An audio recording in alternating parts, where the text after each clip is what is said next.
রাজ্যের নজরে এবার এএলবিইউ ডিএসির ওষুধ কলকাতা এবং পার্শ্ববর্তী জেলায় এই ওষুধ জাল করে বিক্রির অভিযোগ। নবান্নের নির্দেশে শুক্রবারই অভিযান চালায় ড্রাগ কন্ট্রোল অফিসাররা এবং ওষুধ নিয়ে অভিযোগের বিস্তারিত রিপোর্ট ইতিমধ্যেই জমা পড়েছে নবান্নে। কলকাতা এবং পার্শ্ববর্তী জেলায় এই ওষুধ বিক্রি করার অভিযোগ, এই জাল ওষুধে অভিযোগ উঠছে, যেমনটা জাল ওষুধ বিক্রি করার অভিযোগ। এবং নবান্নের নির্দেশে শুক্রবারই অভিযান চালানো হয় ড্রাগ কন্ট্রোল অফিসারদের তরফ থেকে এবং ওষুধ নিয়ে অভিযোগের বিস্তারিত রিপোর্ট নবান্নে।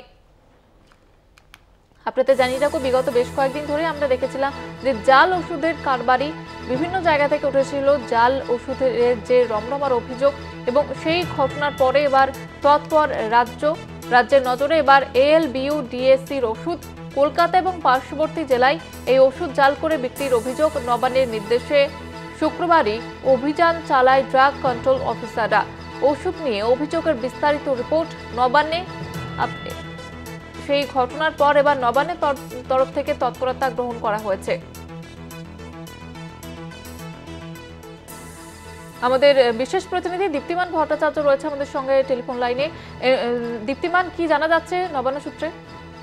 দেখো, যেটা এখনো পর্যন্ত জানা যাচ্ছে সেটা হলো যে কদিন আগেই এই বিষয় নিয়ে অভিযোগ জমা পড়েছিল এবং সেই অভিযোগ জমা পাওয়ার পরেই কিন্তু নবান্ন নড়েচড়ে বসে এবং ড্রাগ কন্ট্রোল ব্যুরো কিন্তু পুরো বিষয়টি তদন্ত করে। যে ওষুধের ব্যাপারে অভিযোগ জমা পড়ে সেটা মূলত হলো যে রক্ত কমে গেলে পরে, রক্ত বাড়ার ক্ষেত্রে শরীরে রক্তের পরিমাণ কমে গেলে এই ওষুধের প্রয়োজনীয়তা তৈরি হয় এবং সেই জন্যই এই ওষুধ দেওয়া হয়।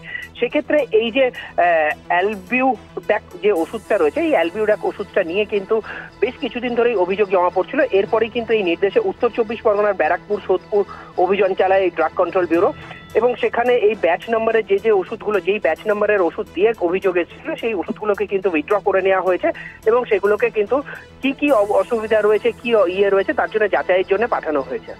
জয়িতা, ধন্যবাদ জানাবো দীপ্তিমান।